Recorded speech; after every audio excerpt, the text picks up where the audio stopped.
Pero muy bien. Buenas tardes a todos. Gracias por sumarse a esta actividad que han pensado y organizado el grupo de jóvenes liderados por Tomás.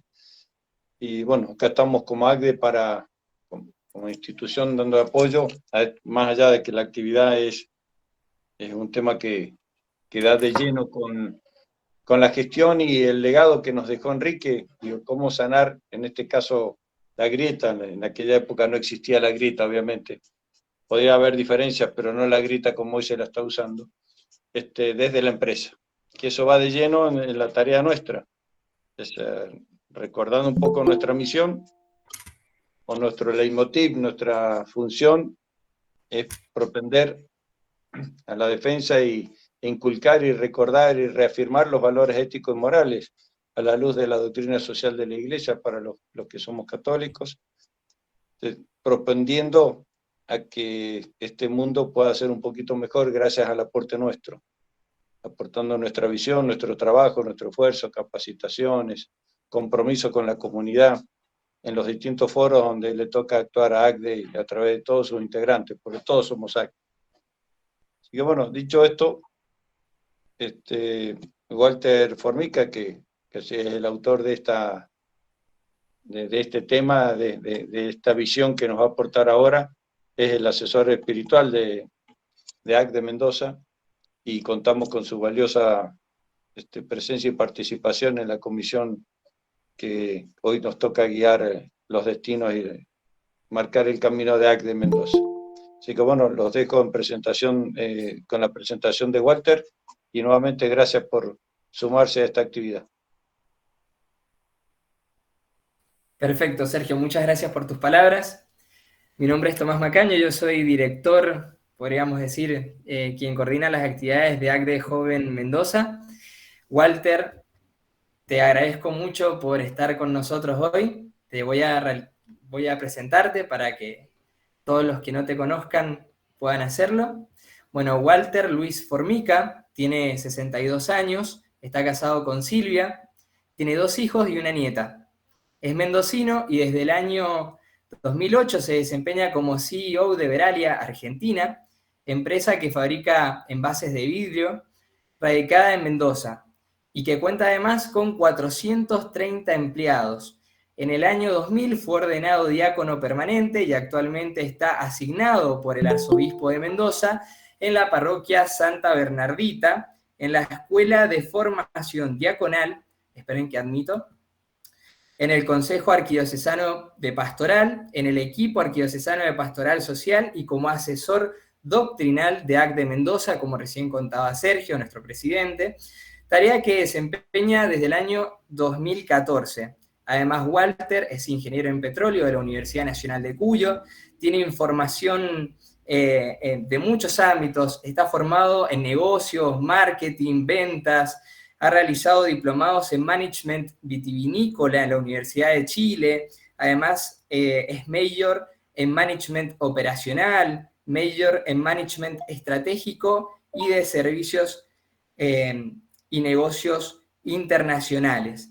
Así que bueno, una extensa formación la de Walter, le agradecemos mucho que esté con nosotros aquí presente y seguramente su charla va a estar genial, de lo mejor. Y como les digo, la vamos a compartir en todas las redes una vez que hayamos terminado con la misma. Walter, procedo a darte la palabra. Bueno, muchas gracias Tomás, y muchas gracias a ACDE Joven por la posibilidad de compartir esto juntos. En realidad, cuando lo hablamos con Tomás hace como un mes atrás, no éramos ni siquiera conscientes de las situaciones que se iban a vivir posteriormente a que acordamos esta charla por allá por principios de agosto. Así que, bueno, nunca mejor, digamos, oportuna desde el punto de vista de poder compartir. Voy a ver si puedo compartir en la pantalla. A ver si ahí lo pueden ver. ¿Están viendo la presentación? Sí, perfecto. Bien. Sí, sí. Bueno, lo primero que también es importante destacar es que yo no tengo formación sociológica, como lo dijo Tomás. Mi formación es técnica y por ahí, pero bueno, no soy sociólogo, no tengo ninguna formación en ese ámbito. Y esto de ponerme a reflexionar sobre este tema y lo que les voy a compartir no son más ni menos que las reflexiones personales y algo que, como el tema me ha llevado a investigar y a leer y esto es lo que pongo a disposición. Cuando ustedes ven esta imagen, la verdad que podemos decir que la Argentina tiene una cultura de desencuentros y nosotros lo que queremos buscar es una cultura de encuentro. De hecho, esta grieta creo que nos origina a todos una serie de sensaciones, de emociones, qué sé yo. A mí personalmente me origina a veces como un poco de angustia, a veces, tengo que confesarlo, un poco de rabia también. Y también, ¿por qué no decirlo, dolor? Porque duele la grieta en este país. Que enseguida vamos a ver que es un fenómeno mundial, pero quizás en la Argentina, como nos toca vivirlo muy de cerca, lo sufrimos más. Yo creo que la grieta es algo que podemos constatar todos los días, porque hay grieta en lo que es la religión, en tantos antagonismos, desde un punto de vista de los que tienen confesión religiosa, como también con aquellos que no la tienen. Hay un dicho muy popular que dice: de religión y de política no hay que hablar. Es como que algo que es tabú, porque cuando hablamos de religión o de política terminamos todos peleados, ¿no? Entonces la religión es un tema de grieta, históricamente. Bueno, les decía lo de la política, ustedes recordarán que hace no mucho tiempo atrás había un programa, PPT, que un par de años atrás, que hizo toda una parodia de la Casa de la Grieta, ¿no? Y de hecho este mismo programa esta semana, este domingo, reunió también a los dos partidos políticos mayoritarios que tenemos, las dos agrupaciones políticas, y también ahí pudo verse la grieta que tenemos. También tenemos, por otro lado, el tema de la diversidad. Parece que hay una lucha constante de la diversidad y también todos hemos sido testigos de las innumerables marchas a favor de uno, de otro, como si estas cosas se tuvieran que dirimir imponiéndole al otro lo que yo pienso y lo que yo creo y lo que yo digo. Y que ni hablar del fútbol, ¿no? De los deportes, y el tema de la grieta.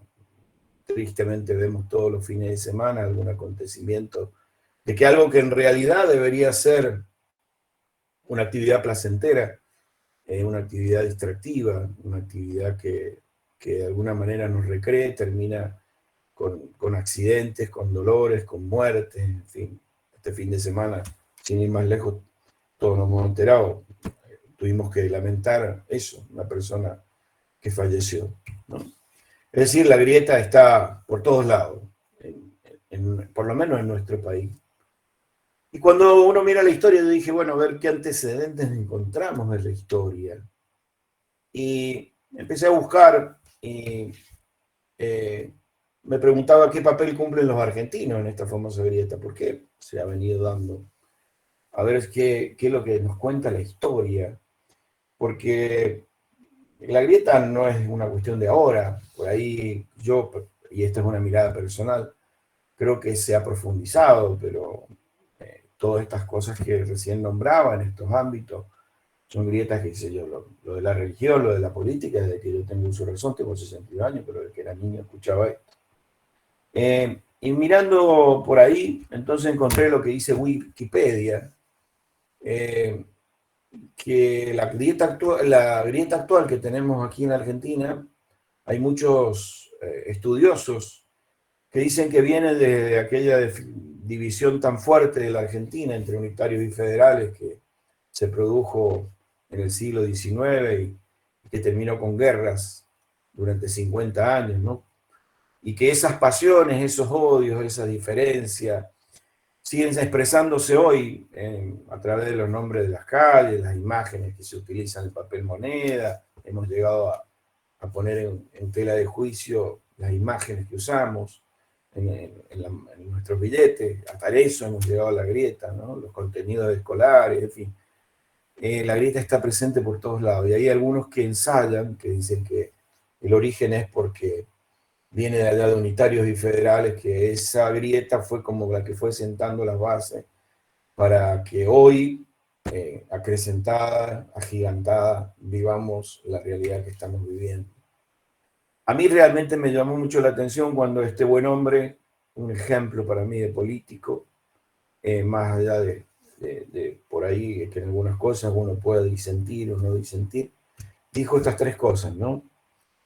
Este hombre, todos creo que lo reconocen, es Pepe Mujica, presidente varias veces de Uruguay, dijo: la Argentina tiene una enfermedad muy grave, el odio en la perspectiva política y social.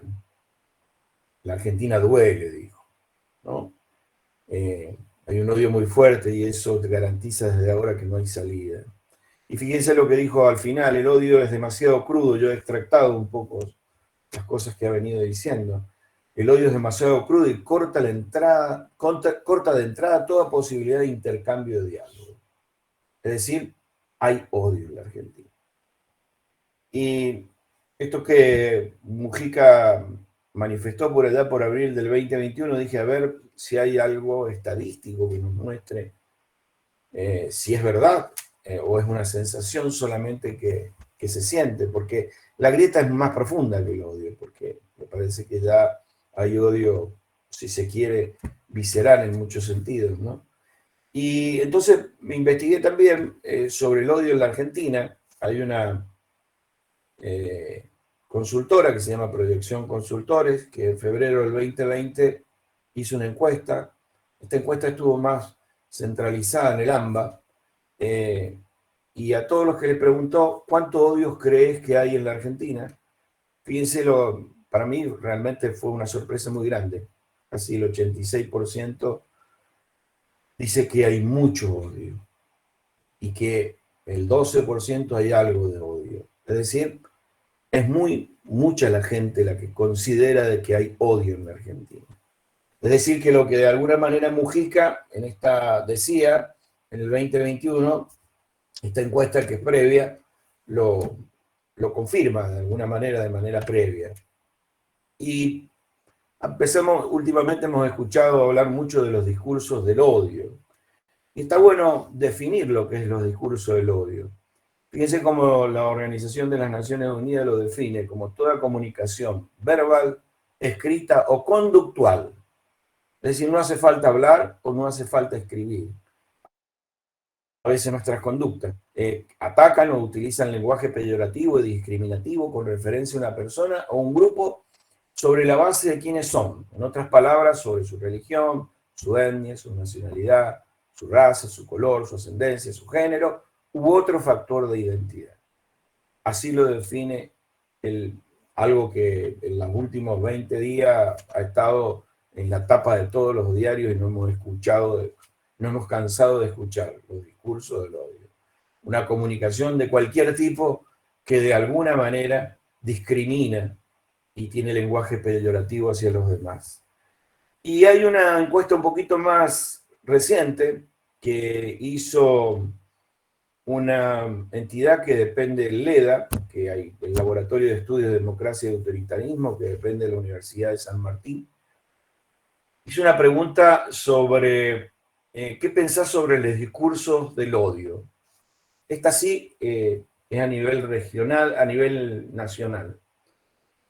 Y el 26% dijo que los promovería. Es decir, hay más de un cuarto de la población de Argentina que está de acuerdo en promover los discursos del odio. Y hay otro 17 que es indiferente, lo cual a mí también me llama mucho la atención, porque la indiferencia en algo tan importante como el odio hacia los demás, el discurso peyorativo, la discriminación, para mí es como promoverlo, ¿no? Como dice el dicho, el que calla otorga, ¿no? Afortunadamente todavía tenemos un 57% que dice que desaprueba los discursos del odio. Y fíjense la intensidad, dónde es más fuerte, ¿no?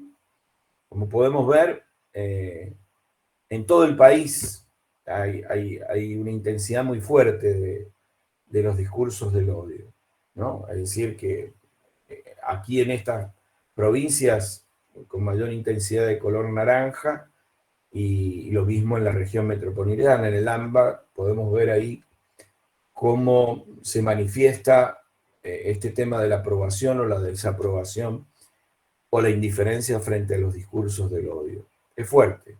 A mí por lo menos me sorprendió.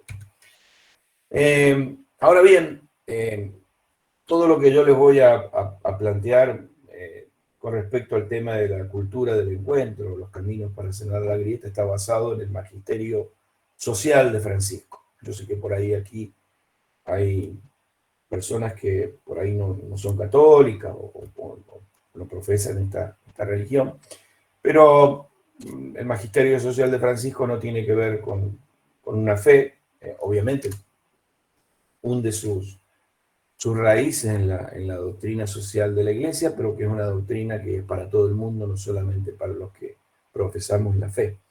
Y Francisco dice que hay causas de grieta que en el mundo entero, ¿no? En el mundo entero. Y estas las enumera así. El primero, la frágil conciencia de la pertenencia. Dice que tenemos poca conciencia de la pertenencia, es decir, no sé, traspolándolo a la Argentina, será que tenemos frágil conciencia de que pertenecemos a un país bendito, ¿no? Un país rico en todos los sentidos, rico en recursos naturales, en materia gris, rico en todo. Lo otro que dice es el individualismo, o lo que decíamos recién, fíjense, un 17% de indiferencia. El individualismo, el sálvese quien pueda, ¿no? Es decir, mientras que me salve yo, el resto no importa que esté mal. La indiferencia, veíamos recién que había un 17% que estaba indiferente frente a los discursos del odio. La pérdida del sentido de la responsabilidad fraterna, es decir, como decíamos, yo me salvo yo y no tengo responsabilidad sobre el otro, y lo que haga el otro no es de mi incumbencia, ¿no? Es decir, si le va bien o le va mal, es un problema de él. Algo habrá hecho para que esté como esté. Ese dicho lo hemos escuchado millones de veces. La falta de ideales, yo creo que hoy esto nos aqueja mucho en la Argentina. Y lamentablemente hay mucha gente que se va, sobre todo jóvenes. Hoy día hablaba con algunos de ustedes que están en esta charla y me decía que una persona amiga suya, una persona de edad, se está yendo de la Argentina, está emigrando de la Argentina, una persona ya jubilada. Es decir, no hay ideales. Por lo menos, no hay, creo que personalmente todos tenemos ideales, seguramente, pero no hay ideales como causa común. Y después, las migraciones y la pérdida de identidad, ¿no? Es decir, si hay algo que tenemos muy marcado quizás en la Argentina, es sobre todo los inmigrantes. Somos todos hijos de inmigrantes, sin embargo, una de las cosas que cuando uno investiga un poquito, las mayores discriminaciones y discursos del odio son sobre los migrantes que hoy viven o conviven en la Argentina, sea de donde sean, ¿no? La manera peyorativa en que nos dirigimos a él. ¿Cuál es la constatación más fuerte que hace el Papa Francisco? Que la pandemia nos demostró que somos todos vulnerables, que no respetó ni raza, ni color, ni nacionalidad, no respetó este virus, no respetó nada, digamos que ni dinero, ni posición social, ni formación, y todos mal que mal lo hemos tenido que sufrir. Y que si no nos cuidamos el uno al otro, no podemos sanar el mundo. Así lo dijo en el año 2020 en plena pandemia, ¿no? Es decir, si no nos cuidamos entre nosotros, lo ha dicho un montón de veces, nadie se salva solo, y la pandemia lo vino a demostrar. Por eso es que él hace una propuesta para sanar la grieta, una propuesta para caminar hacia la cultura del encuentro, Y en Fratelli Tutti, que es la encíclica social que escribió, ahí en el número 215, dice: la vida es el arte del encuentro, aunque haya tanto desencuentro por la vida. Hay una constatación de que hay desencuentro. Y dice: reiteradas veces he invitado a desarrollar una cultura del encuentro que vaya más allá de las dialécticas que nos enfrentan. La cultura del encuentro. ¿Y qué es lo que entiende Francisco como la cultura del encuentro? ¿Qué es para él la cultura del encuentro? No es una esfera. Él apela a una imagen, a una figura, a un cuerpo geométrico. Y varias veces ha dicho, la cultura del encuentro no es la esfera, porque la esfera es uniforme y todos somos, o nos muestra una imagen uniforme donde todos los puntos son iguales. La cultura del encuentro, la mejor imagen que para él representa esta cultura del encuentro es el poliedro, esta imagen que vemos acá. Para él es pieza clave como interpretación de lo que buscamos o lo que llamamos esta cultura del encuentro. ¿Por qué? Porque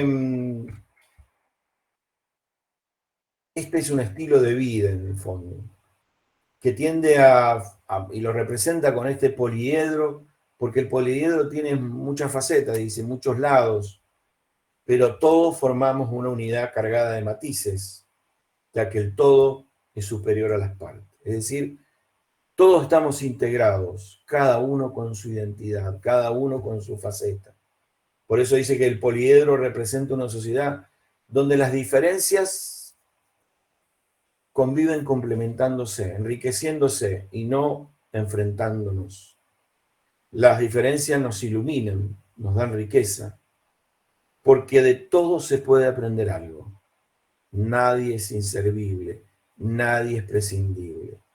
No todos, dice un dicho popular, servimos para todos, pero todos servimos para algo. Y permítanme que les ponga algún ejemplo que me ha tocado alguna vez vivir en mi carrera empresarial, en mi labor. Habían personas que por ahí en tal o cual función no se podían desempeñar y cuando me venían a plantear, bueno, tenemos que prescindir de ello, dije, no, pero pará, a ver, quizás en esto no sirve, pero en algo puede servir, a ver, ¿por qué no lo reubicamos?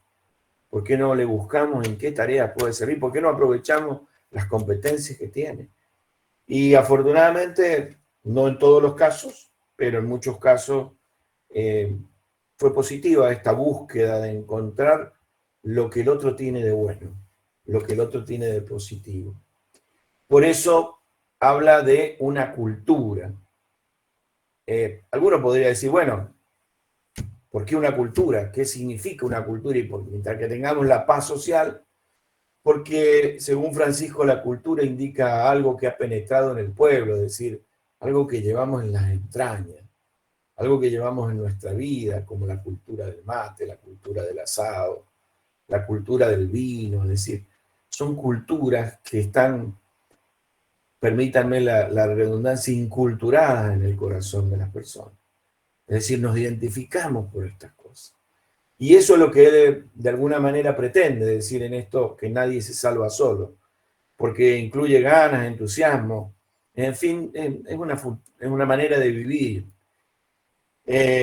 Como pueblo, dice, nos apasiona intentar encontrarnos y proyectar algo que incluya a todos. No hablar de sectores o intereses sectoriales que se beneficien. Por eso es que habla, que dice que el sujeto de la cultura es el pueblo, no un sector de la sociedad, no algunos privilegiados, no algunos aristocráticos, no algunas posiciones sociales, no algunos rubros, sino todos. Todo el pueblo tiene que beneficiarse de esta cultura del encuentro. Por eso es que esta cultura del encuentro tiene que empezar primero por la persona. Es decir, aquí no hay milagros, ¿no? Es decir, siempre, y esto yo soy el primero, que tenemos esta tendencia, nos ponemos en la vereda de enfrente, ¿no? Porque no se hace esto, no hacen aquello, no hacen lo otro, yo creo que valdría la pena que nos empezáramos a preguntar qué hago yo por la cultura del encuentro. ¿Qué hago yo para tratar de cambiar algo? ¿O vivo quejándome nada más y me limito en la queja? Es verdad, por ahí no podemos cambiar muchas cosas a nivel país, pero podemos empezar a cambiar nuestro entorno. La familia, la sociedad en la que nos movemos, los gobiernos, nuestra fe, nuestras iglesias. Y esto parte de un punto de partida claro, y es la del reconocimiento del otro desde el punto de vista que el otro tiene valor. Piense como piense, sea la preferencia que tenga.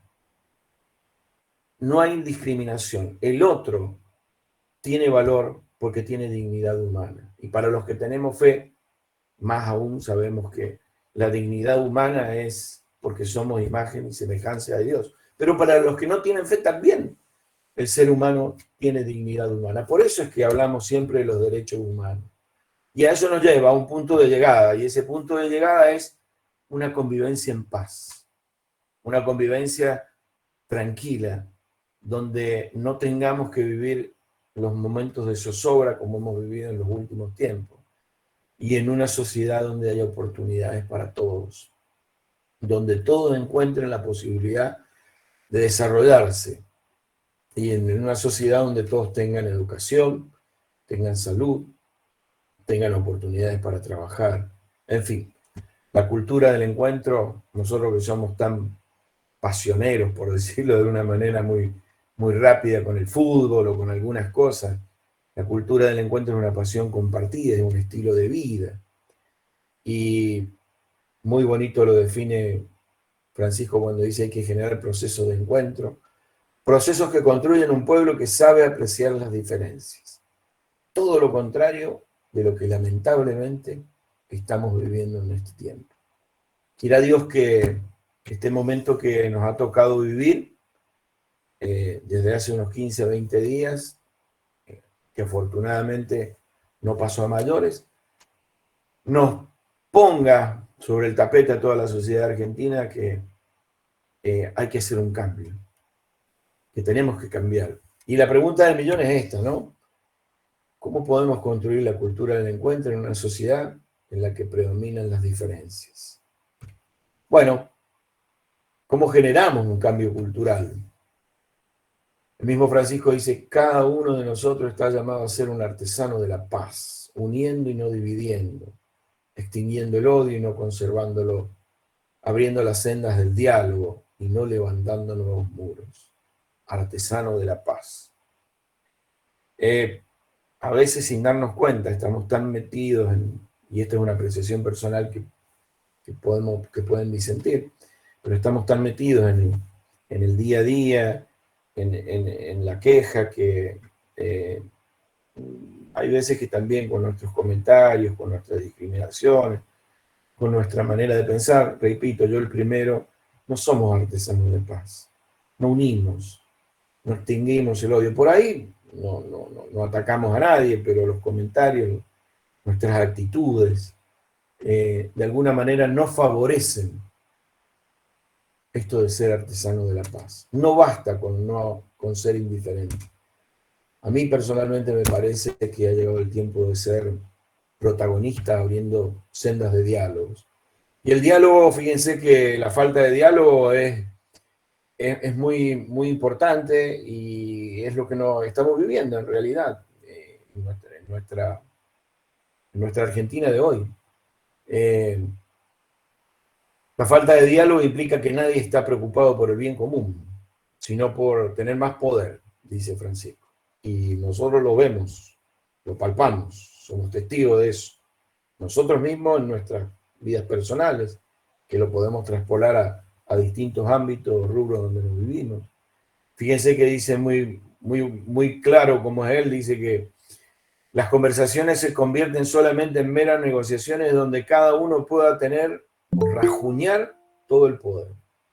En definitiva, se trata de poder.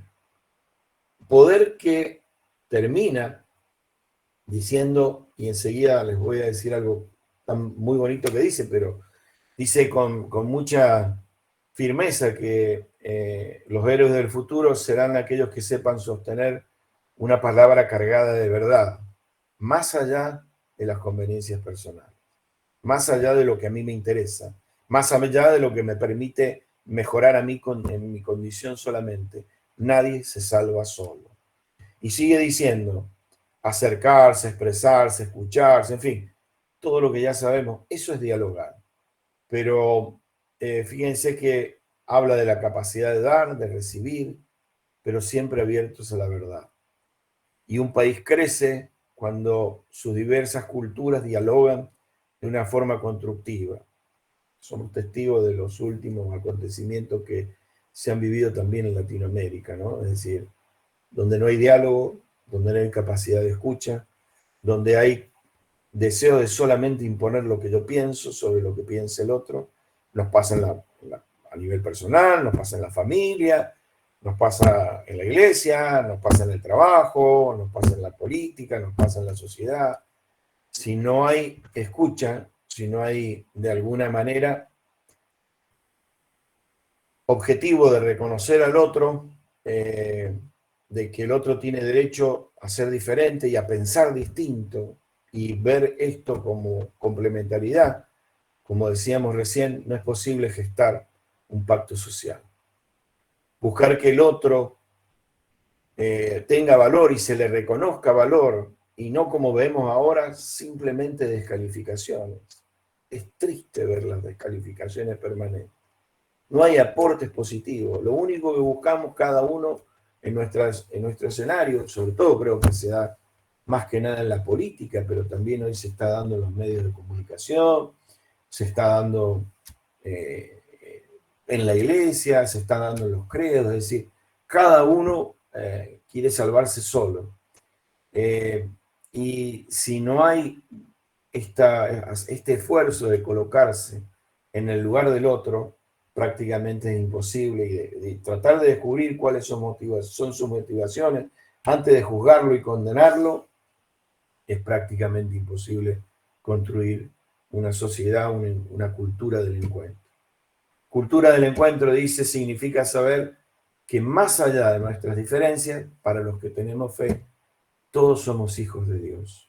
Para los que no tienen fe, todos tenemos la misma dignidad. No hay nadie que tenga más dignidad que otro.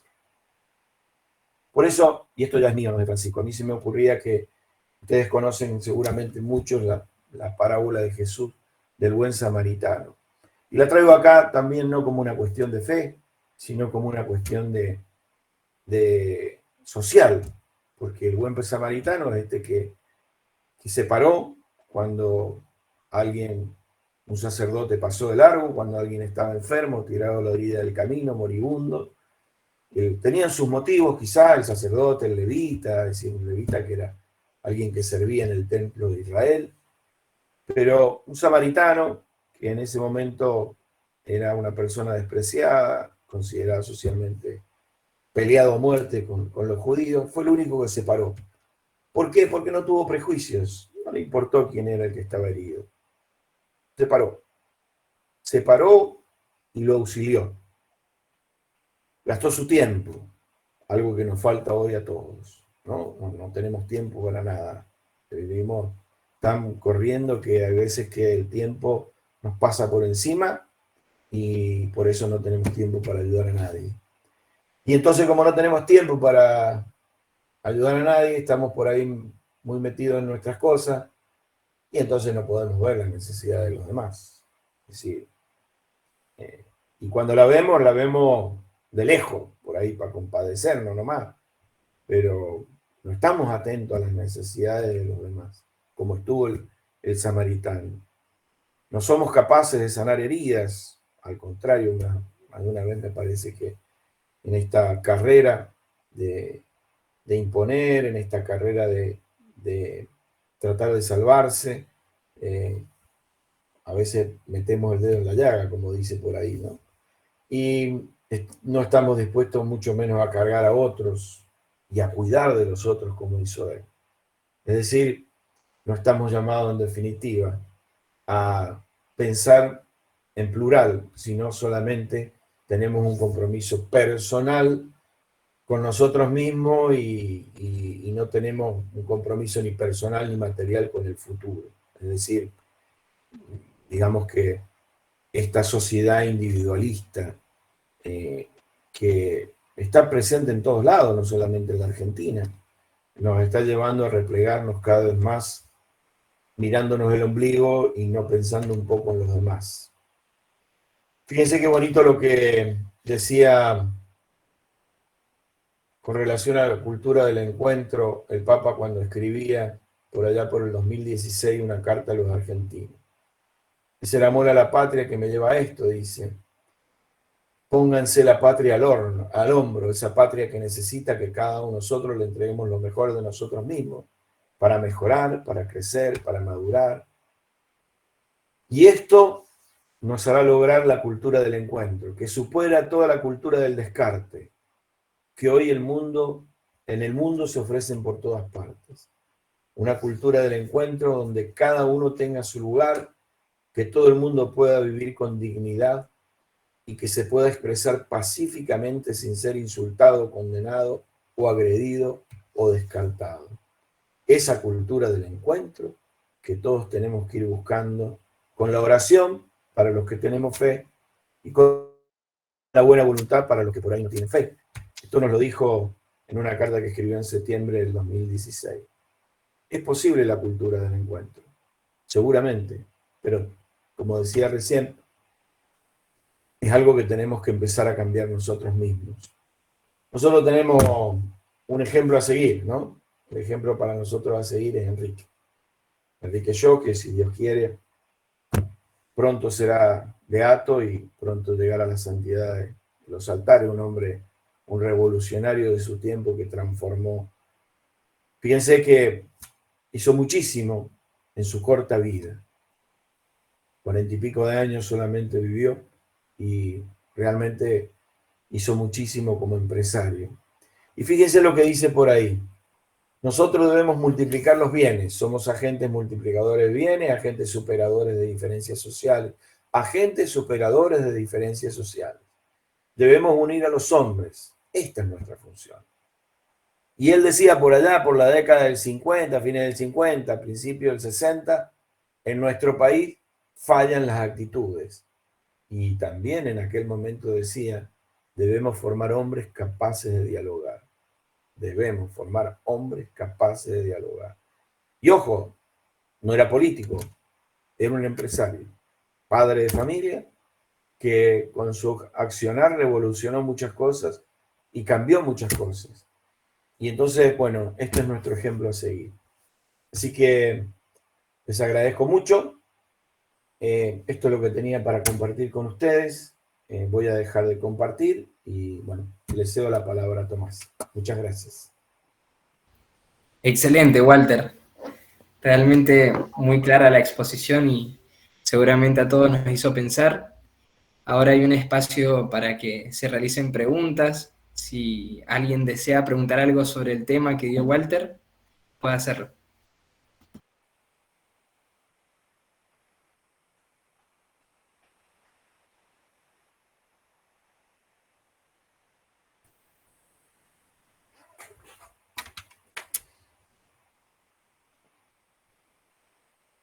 Tal vez no tengan preguntas, pero sí por ahí tienen algún comentario que aporte, porque como digo, lo mío es simplemente un aporte personal, así que por ahí hay algunos que tengan algo más que puedan aportar, o por ahí disentir, o en la construcción de la búsqueda de la verdad, como decíamos, por ahí aportar algo o opinar distinto.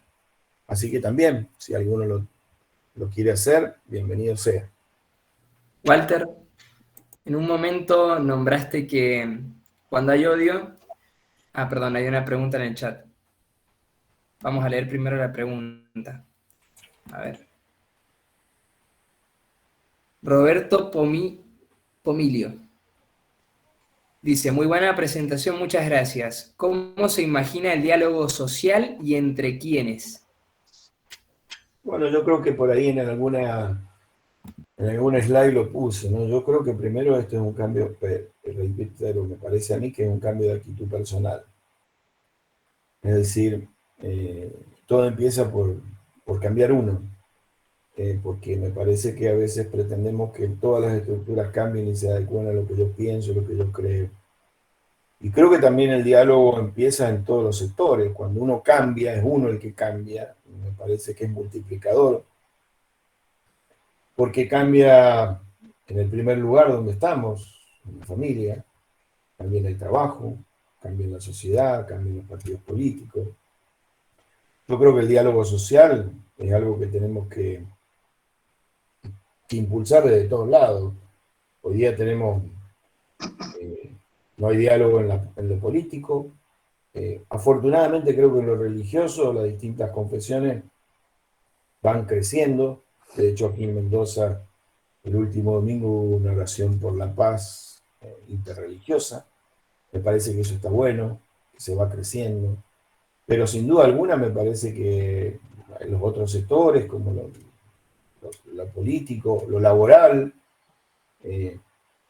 me acuerdo la primera reunión que tuve con uno de los sindicatos, me dijo hace muchos años, dice, lamentablemente nosotros estamos en la vereda de enfrente y tenemos que siempre pelearnos, porque nosotros defendemos a los empleados y ustedes defienden a la patronal. Entonces le contesté, no, me parece que no es así, yo no tengo ese concepto.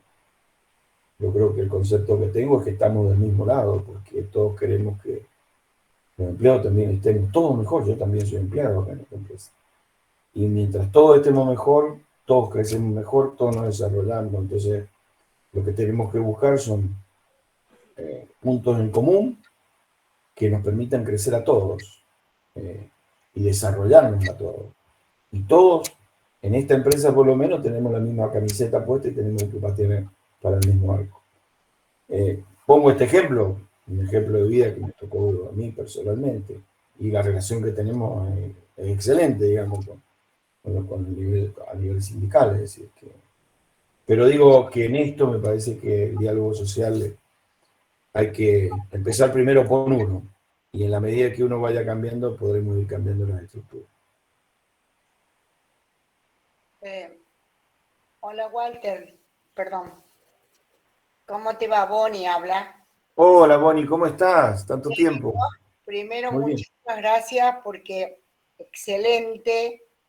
Me encanta la Fratelli Tutti y no logro pensar las cosas que piensan del Papa, ¿no?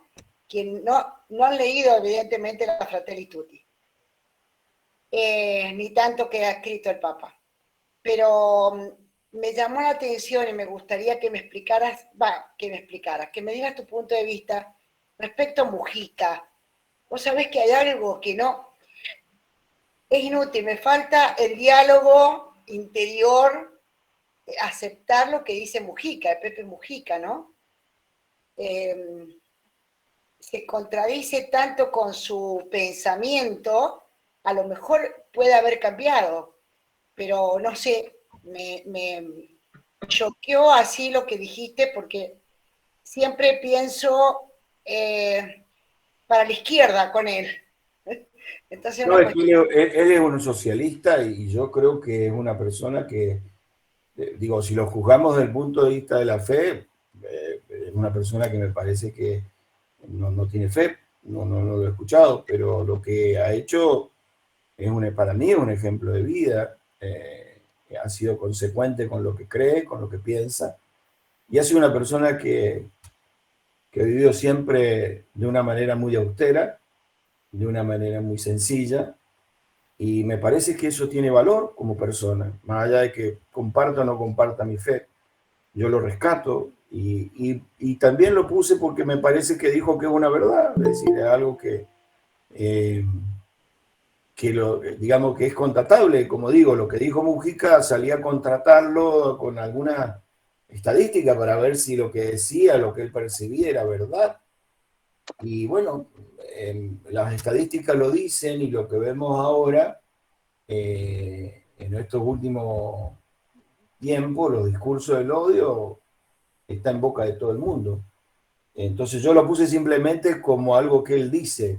Podemos estar de acuerdo o no de acuerdo cada uno con su manera de ser, con su persona, con lo que cree, con lo que no cree, pero me pareció muy triste que alguien de afuera, que como digo, me parece que tiene una trayectoria política muy respetable, venga y diga algo así sobre los argentinos que se contata que es verdad. Por eso es que lo puse. A mí, por lo menos, me choqueó cuando lo escuché, pero no desde el punto de vista porque lo dijo Mujica, sino porque alguien de afuera dijo, en la Argentina se odian todos, palabras más, palabras menos. Sí. Y cuando hay tanto odio visceral, es muy difícil construir algo. Eso fue lo que me choqueó a mí, lo que me hizo reflexionar. Te lo agradezco muchísimo porque yo hacia ese señor, fíjate que lo único que tenía era rechazo, ¿no? Y a pesar de que justamente él dijo la verdad, una verdad que nos duele, por supuesto, como argentinos, pero dice la verdad. Entonces, no lo tomé a mal lo que dijo, sino porque ha sido una cuestión personal mía respecto a eso y me ha venido muy bien que vos lo nombraras, porque desde el punto de vista nuestro, como católicos, apostólicos, ¿no? O cristianos, donde somos todos hijos de Dios, entonces yo sentía como una cosa interna mía de decir por qué mi rechazo hacia un ser humano, más allá de sus ideas, que no creen en Dios ni nada, pero eso no lo tenía en cuenta. Su persona me resultaba rechazada por mí, o sea, me lo rechazaba siempre. Por eso me ha venido muy bien que vos lo incluyeras acá, porque Bueno, bueno, bendito sea Dios, me alegro mucho. bendito sea Dios, realmente no me imaginé que me iba a encontrar con Pepe Mujica en esta charla. Por eso te agradezco mucho, Walter. No, gracias a vos, Boni. No, al contrario. Walter, hay otro comentario en el chat de Yamila Jaenich, donde dice, muchas gracias, Walter. ¿Cuál te parece el mayor desafío de quienes lideran empresas en relación a la grieta en casi todos los ámbitos? Saludos. Hola, Yami, ¿cómo estás? Yamila, una persona que... Ahí está. Hola, Walter. Que trabajó en nuestra empresa, me sorprendí de verte y me alegré de verte. Les cuento a todos, Yamila fue jefe de compra de Verali Argentina hasta diciembre del año pasado, hoy es gerente de compras de todo Verali a nivel latinoamericano, está viviendo, es de acá oriunda del este y está viviendo en este momento en San Pablo, así que está en San Pablo. ¿Sí? Y si me dejas completar, buenas noches a todos. Y ese crecimiento que tuve, gracias a Dios, pero también gracias a Walter, tengo que reconocerlo siempre. Así que cuando vi que iba a estar la presentación, no me la quise perder. Siempre muy agradecida, Walter, a toda la ayuda en los 5 años en Veralia. Así que es bueno que también lo acompañás, tus charlas con las acciones, ¿no? Yo creo que lo tuyo es mérito propio, pero bueno, respondiéndote la pregunta, yo creo que, vuelvo a repetir, me parece que, discúlpenme si soy reiterativo ante la pregunta tuya, Yamila, creo que el cambio empieza por uno, y el mayor desafío está en ser elemento de diálogo. Este ejemplo que yo puse, uno de ellos, como fuiste testigo, ¿no? Entonces, decir, bueno, el reconocer al otro y el valor que tiene el otro, desde la dignidad humana, más allá de la fe o no la fe, de la dignidad humana. Me parece que por ahí pasa, ese es el gran desafío. En entender que todos somos iguales, que podemos, a nivel empresarial, que podemos cumplir tareas distintas, pero que todos somos iguales, que todos somos importantes, y que cada uno, yo siempre lo digo, yo no puedo hacer lo que hace la persona que está detrás de la máquina que fabrica la botella, porque no sabría ni cómo hacerlo.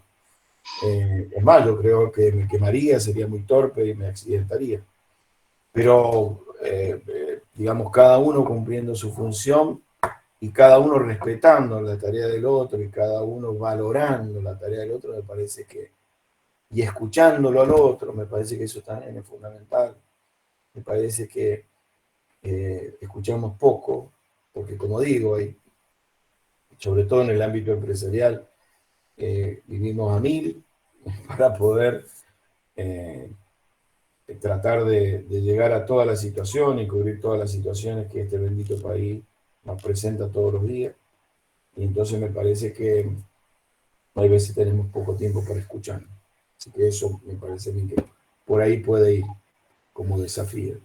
Escucharnos y dialogar. Muy bien, muchas gracias. Completando un poco lo que decís, Walter, y haciendo mención a algunos pasajes que a través de los distintos libros conocemos de la vida de nuestro fundador, de Enrique Shaw. Enrique sostenía y era consciente de que en una empresa, y la importancia con la que tenía él, o que manejaba él, perdón, con cerca de 3.000 empleados, las diferencias sociales que tenían internamente eran importantes, aún dentro del mismo grupo de obreros. Entonces él, en función de lo que plantea Walter, él habla de que en vez de clases sociales tenemos que hablar de funciones sociales, justamente reconociendo en el otro el valor, y que cada uno tiene su función. Para algo es obrero el que mueve un torno, que mueve, no sé, una boquilla de vidrio fundido, el que mueve las estivas, el que comercializa, el que compra. Cada uno tiene su función y es importantísimo a los efectos de que el todo funcione. Entonces, bueno, Enrique nos dejó también una imagen y una enseñanza de lo que somos cada uno, de la importancia que tenemos cada uno en una organización, y particularmente las empresas, donde se genera, sabemos todos que las empresas, sobre todo las pymes, son las generadoras de riqueza. Bueno, esa riqueza viene de la mano de una integración social interna, y de un respeto y un conocimiento y un diálogo permanente.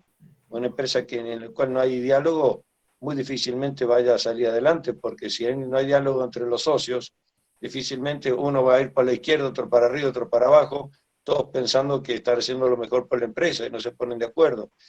Lo mismo un operario que no quiera recibir orden, o más que orden, indicaciones, sugerencias. Si no hay diálogo, estamos perdidos absolutamente como sociedad chica, sociedad grande, sociedad empresaria, sociedad política. Entonces, bueno, creo que eso es fundamental, ¿no? El respeto al otro y ver en el otro que, aunque no piense igual que yo, puede enseñarme, y debo aprender y debo saber escuchar, porque seguramente que habrán verdades en pensamiento, en el planteo de los que disienten conmigo. Si me permiten, doy otro punto de vista. Como dijo Walter al comienzo, yo tampoco soy sociólogo, ¿no? Soy ingeniero, pero de tanto trabajar con empresas de carácter familiar, uno se va haciendo sociólogo sin título habilitante, ¿no? ¿Qué quiero decir esto? También por la formación práctica y de meter las manos ahí en la operación, entiéndase bien en el buen sentido esto, ¿no? Siempre la reflexión pasa a no quedarme en el qué, sino zambullirme en el cómo, ¿no? Claro que sí, que comparto que el cambio comienza por uno, pero también entiendo que las soluciones son colectivas. Una golondrina no hace verano. El sábado pasado, el sábado del viernes, yo lo veía al Ginóbili en el Salón de la Fama, este embajador que tenemos como del país, ¿no? Y él decía, el esfuerzo es individual, pero los logros son colectivos. Y totalmente de acuerdo con eso.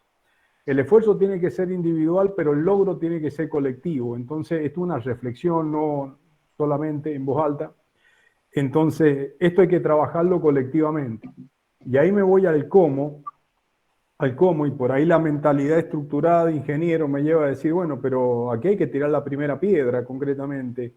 Entonces, ¿cuáles son los puntos de dolor? ¿Cómo se empieza acá? Porque claro que hay que escucharlo al otro, pero también tenemos tanto en la vida de familia, en la vida del barrio, en la vida de las empresas, donde convivimos todos, que los tiempos son finitos y para colmo tenemos que ser resultadistas, porque si no damos resultados positivos, estamos más chao que hola. Entonces, Yo me quedo con una impresión, primero felicitarlo a Walter porque me ayuda a pensar en esto, muy linda la reflexión. Yo creo que hay que empezar a trabajar con aquellos puntos que son trabajables. Dicen que la vaca para comerla hay que comérsela bife, entonces fetear en la empresa, en la familia, en el barrio, cuáles son los puntos de desacuerdo que nos están llevando a una grieta y comenzar a trabajar con aquellos que son trabajables fácilmente y empezar a pegar ladrillos de cambio por ahí y armando como equipos de trabajo. Esto como reflexión, no como una fórmula del éxito.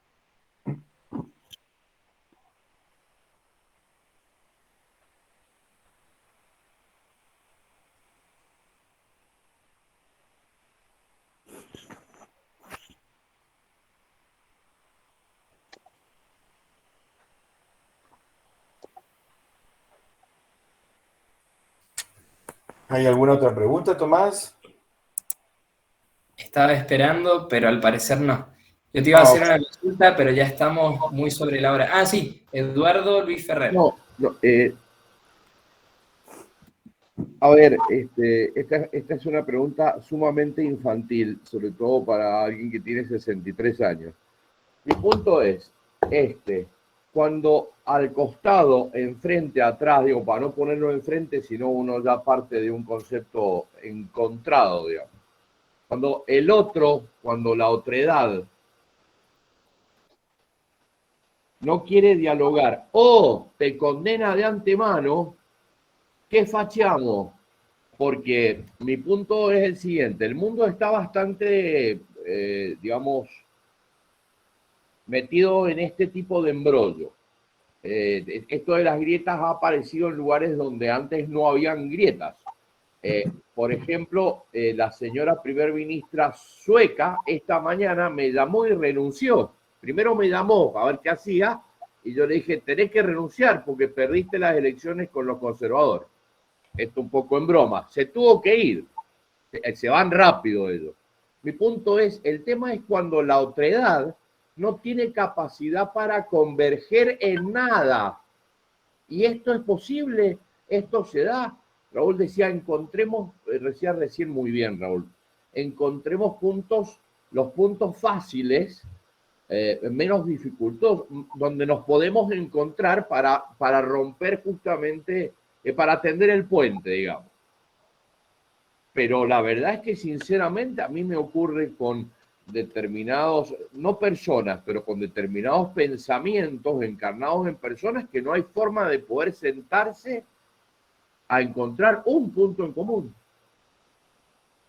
Y esto, ¿saben dónde se da? Se da en ambientes tales como las universidades, donde se pregona. Y acá me callo, pues no hay nada peor que un disertante que hace una pregunta disertando. Digo, se pregona el pluralismo de pensamiento y que todos somos democráticos y que la universidad es pública, es inclusiva, es nuestra y es no sé qué. Y cuando vos levantás la mano y decís, che, y si vemos por ejemplo, me pasó la actividad de los empresarios con el medio ambiente y se dieron vuelta en toda la mesa de todas las universidades y facultades y doctorados que habían y me dijeron, eso es neoliberal. Y ahí me callé. Yo lo que dije, che, los empresarios del sector privado también hace cosas por el medio ambiente y hace muchas. Es más, si no las hace no puede ni exportar a veces, porque no le compra. Y fui inmediatamente vituperado. Yo digo, Walter, además de rezar, de poner la otra mejilla, de preguntar por qué, porque lo interesante de Jesús es que le pegaron un bife y le dijo al amigo Pilatos, ¿por qué me pegás? No le puso la otra, le preguntó, ¿por qué me pegás? Y la escritura no dice nada, parece que no le pudo contestar.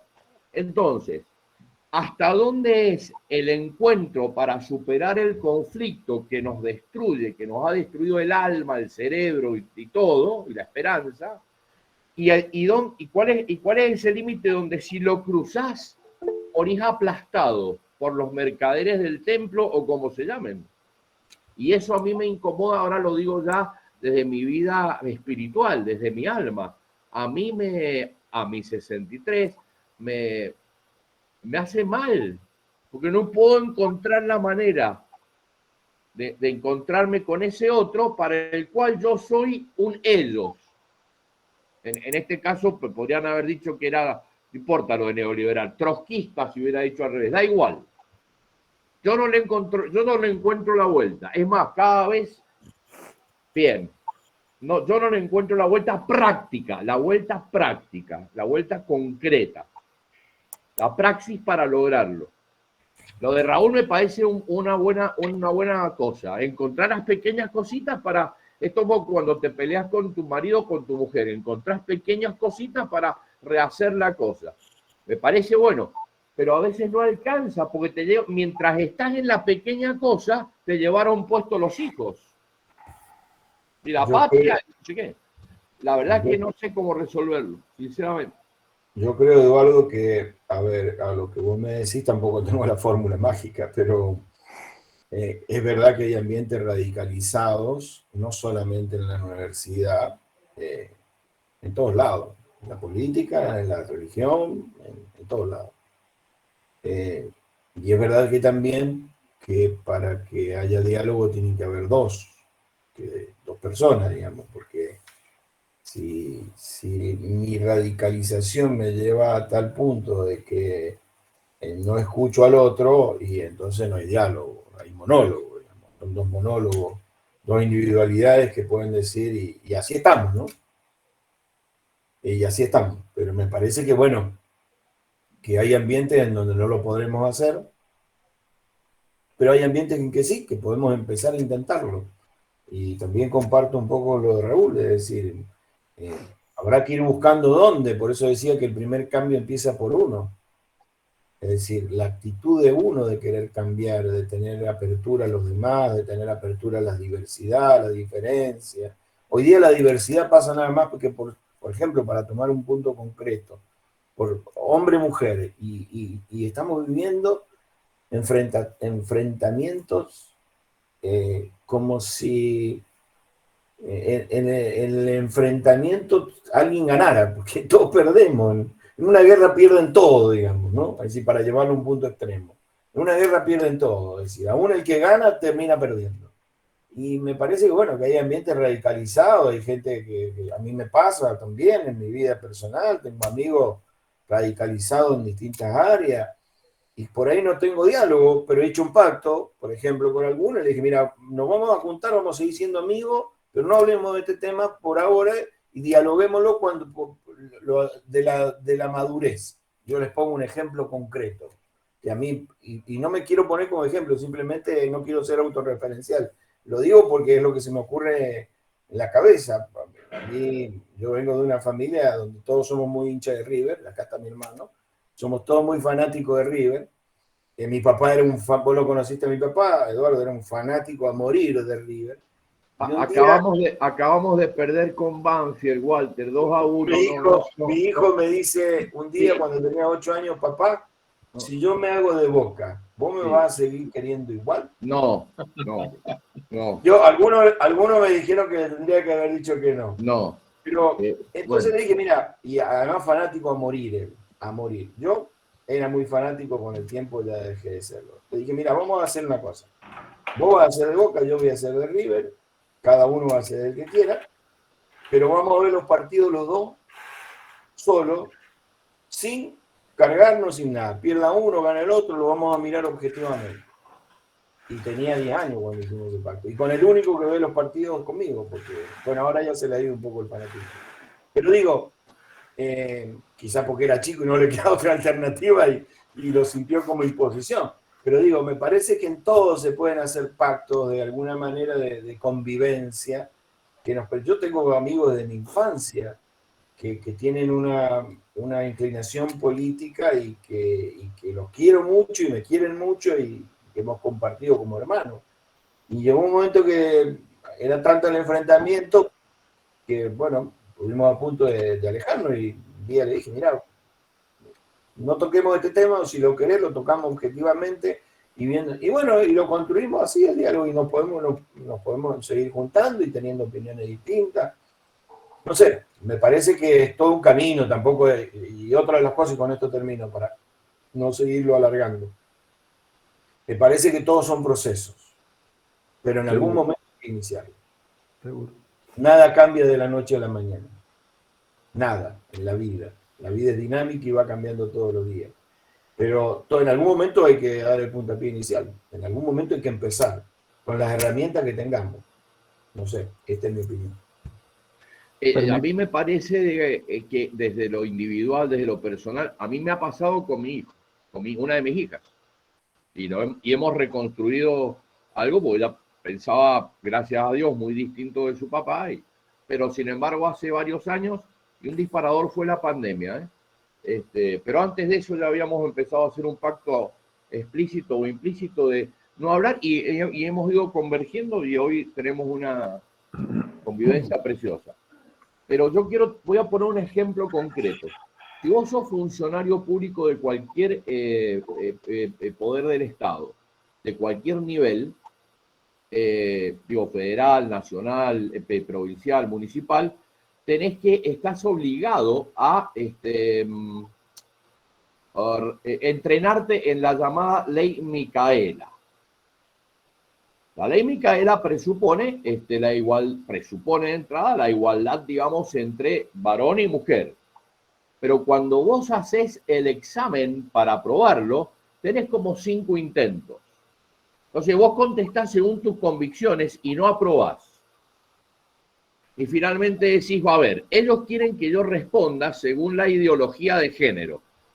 ¿Está bien? Cuando vos respondes según la ideología de género, entonces te sacás un 10. Tenés como 4 o 5 intentos. Es como, mira, te vamos a ganar por cansancio. Vos primero crees. Muy bien. Entonces yo pregunto lo siguiente. En lo individual, yo con mi hija y con amigos pude hacer eso, y con otros lo tengo pendiente. Ahora, en lo político, en lo económico, en lo social, a ver, tiene que haber algún punto de objeción de conciencia como contribuyente. ¿Por qué yo tengo que pagar impuestos para que hayan todos los funcionarios públicos de este país, inclusive docentes, cualquiera sea su nivel y tengan que formarse en ideología de género con toda una actividad es decir, ese proceso, mientras nosotros tratamos de construir, digamos, ese proceso que hay que iniciar de la otredad, pero mientras tanto la topadora va con todo, Y esto está ocurriendo a esta hora. A esta hora debe haber alguien en el país que está metido en el formulario que está en mi Argentina, no sé qué. Muy bien, pero llenándolo no sé cómo... y poniendo lo que te hay que poner. Si no pones lo que te dice el régimen, en este caso, haciendo una figura, te van a rajar de la administración pública. Entonces, ese es el problema, es ahí, me parece, ¿no? Para mí, al menos para mí. Bueno, pero ese es un ejemplo, no sé cómo estamos de tiempo, Tomás, pero ese es un ejemplo del no deber ser. Ese es un ejemplo donde decimos hay autoritarismo, hay imposiciones y no se busca el bien común y no se respeta lo que el otro piensa. Lamentablemente, esa es la realidad que tenemos. Y si vos no pensás igual, por eso es que, como digo, hay divisiones en los medios, en esto, en lo otro. Vos depende del medio, lo único que hacen todo el día es hablar mal del otro, al medio que elijas, más allá de la convicción política que cada uno tenga. Y sí, y es un proceso y habrá que cambiarlo, y hay digamos, habrá que intentar cambiarlo, es decir, no sé, qué sé yo, no, tampoco, como digo, no tengo la fórmula para digamos, la solución, pero me parece que pasa por todo el tema del diálogo. Bien, Tomás, ¿cómo estamos? Ya me parece que estamos en tiempo, ¿no? Estamos en tiempo, Walter. Bueno. Te agradecemos mucho por haber estado aquí, por todo lo que diste, los ejemplos, todo lo que compartiste. Realmente se nota que fue de corazón y que te tomaste un lindo tiempo para pensar aquello que nos hiciera reflexionar de esta forma. Hay un comentario en el chat que va a quedar en la grabación, no sé si querés que te lo lea, y con eso terminamos y no te quitamos más tiempo. Realmente un gustazo escucharte. Bueno, no, muchas gracias a ustedes. Como digo, lo mío es producto de una reflexión personal nada más y que le he puesto a consideración, que podemos compartir o no, simplemente lo que he reflexionado a nivel personal sobre este tema. y lo que me gustaría que camináramos como persona, primero yo, como familia, como sociedad y como país. Es muy triste ver que la gente, a mí me duele mucho ver que la gente se va. A mí todavía no me ha tocado, pero en cualquier momento me puede tocar de que la gente se va del país por esto de no tener oportunidad y por esto de estar enfrentados los unos contra los otros. Así que muchas gracias a todos ustedes. Nada más. Perfecto. Muchísimas gracias, Walter. Muchas gracias a todos y muchas gracias, Tomás. Gracias. No, por favor. Muchas gracias. Muchas gracias a todos por Es estar. la primera vez que estoy en una de estas conferencias y estoy muy contenta de participar. Conozco a Luis Ferrer, conozco a Walter. Walter, yo trabajo en la empresa donde Walter es director y es verdad que él transmite ese como decir, me siento al lado tuyo, que no sos gerente, no tenés una directiva, pero necesitas hablar conmigo, te abro la puerta. Walter es así a diario cuando pasa por la empresa, por la oficina, y la verdad que lo que dijo realmente me llegó mucho, Walter. Muchas gracias. Jessica, me vas a hacer poner colorado, soy medio negro, pero me vas a hacer poner colorado. Sí. Más bien morado me voy a poner. Bueno, muy bien. Muchas gracias a todos. Perfecto, gracias, Chao, Walter, gracias a todos. Buenas noches.